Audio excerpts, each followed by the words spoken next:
नमस्कार दोस्तों, आज के हमारे इस वीडियो में हम आपके लिए उत्पन्ना एकादशी की व्रत कथा लेकर आए हैं। एक समय भगवान श्री कृष्ण और युधिष्ठिर महाराज के बीच संवाद हो रहा था।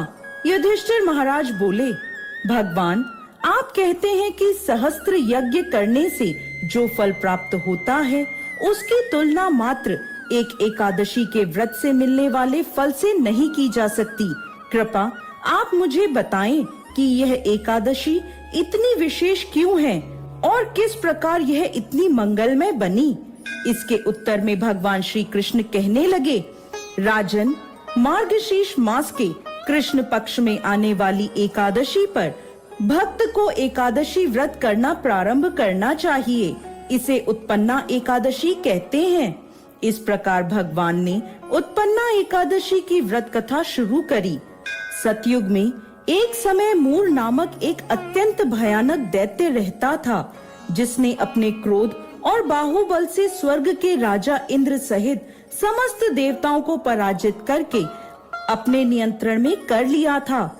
इसलिए इस स्थिति से मुक्ति प्राप्त करने हेतु ब्रह्मा जी की अध्यक्षता में सभी देवता शिव जी की शरण में पहुँचे और स्वयं को बचाने के लिए भोलेनाथ से प्रार्थना करने लगे।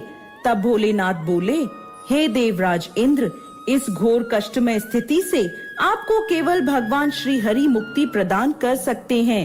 इसलिए आप उनकी शरण में जाइए, वो अवश्य आपको संरक्षण प्रदान करेंगे। यह सुन सभी देवतागण भगवान श्री हरि की शरण में क्षीर सागर पहुँचे। वहां जाकर उन्होंने भगवान विष्णु से प्रार्थना करी और कहने लगे, हे कमल नयन, हे मधुसूदन, आप सदैव अपनी शरण में आने वालों की रक्षा करते हैं। हे प्रभु, ब्राह्मण कुल में नाड़ी जंग नामक एक शक्तिशाली दैत्य उत्पन्न हुआ था, जिसने सभी देवताओं का संहार करने की प्रतिज्ञा ली थी। उसका पुत्र है मूर।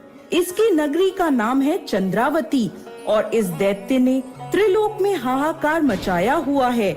इसने सभी देवताओं को पराजित कर अपने पराधीन कर लिया है। हमारी रक्षा करें। यह सुनकर भगवान श्री हरि क्रोधित हो गए और उन्होंने सभी देवताओं से कहा कि वह सभी इसी क्षण चंद्रावती पर आक्रमण करें और भगवान स्वयं इस युद्ध का नेतृत्व करेंगे। जब मूर दैत्य ने उन सभी को अपनी नगरी की ओर आते हुए देखा, तो वो अपने सैनिकों के साथ गर्जना करता हुआ आगे बढ़ा। भगवान और मूर दैत्य के बीच भयानक युद्ध हुआ। मूर दैत्य ने अपनी मायावी शक्तियों का प्रयोग किया और भगवान श्री हरि उसे परास्त कर रहे थे। इस प्रकार देवताओं के 1000 वर्षों तक यह युद्ध चलता रहा। इसके बाद भगवान ने अपनी एक दिव्य लीला प्रकट करी। भगवान अचानक युद्ध क्षेत्र से अदृश्य हो गए और बद्रिका आश्रम में चले गए। वहां उन्होंने हेमावती नाम की एक अत्यंत सुंदर गुफा में विश्राम किया। जब मूर को यह बात पता चली कि भगवान विश्राम कर रहे हैं, तो उसने निश्चय किया कि अब वो भगवान श्री हरि का वध कर देगा। उसी क्षण वो उस गुफा में पहुंच गया। उसी समय भगवान के शरीर से एक अति तेजमय कन्या उत्पन्न हुई। वह बिजली के समान तीव्र और समस्त अस्त्र शस्त्रों से सुसज्जित थी। इस कन्या ने मूर को युद्ध के लिए ललकारा। इस अत्यंत कांतिमय कन्या को देखकर मूर भी आश्चर्यचकित हो गया। युद्ध की ललकार को उसने अनसुना नहीं करा और उसने भगवान को छोड़कर उस कन्या से युद्ध प्रारंभ कर दिया। अचानक उस कन्या ने सभी अस्त्रों का विनाश करते हुए उसका सिर धड़ से अलग कर दिया, जिससे उसकी मृत्यु हो गई। जैसे ही उसकी मृत्यु हुई, भगवान श्री हरि निद्रा से उठे और उस तेजस्वी कन्या से पूछने लगे, हे देवी, आप कौन हैं और इस असुर का वध किसने किया? तब वह कन्या हाथ जोड़कर विनम्रता से कहने लगी, हे पूर्ण पुरुषोत्तम भगवान श्री हरि, मैं आपके ही दिव्य शरीर से उत्पन्न हुई हूँ और यह आपको क्षति पहुँचाना चाहता था, इसलिए मैंने इसका वध कर दिया। ये सुन भगवान अत्यंत प्रसन्न हुए और कहने लगे, हे देवी, आपने सभी देवताओं को इस महान संकट से बचाया है और आपके इस पराक्रम से मैं अति प्रसन्न हूँ। आपको जो वर चाहिए मांग लीजिए। यह सुन वो कन्या बोली, हे प्रभु, यदि आप मुझसे प्रसन्न हैं तो मुझे वरदान दीजिए कि आज के दिन मैं उत्पन्न हुई हूँ, जो भी व्यक्ति आज के दिन उपवास कर आपकी पूजा आराधना करे, मैं उसके समस्त पाप नाश कर सकूं।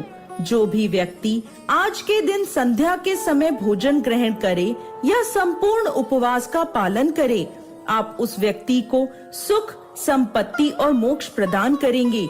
ये मेरी इच्छा है। यह सुनकर भगवान श्री हरि बोले, हे देवी, आप मेरी आध्यात्मिक शक्ति के रूप में कृष्ण पक्ष के 11वें दिन उत्पन्न हुई हैं, इसलिए संसार आपको एकादशी के नाम से जानेगा।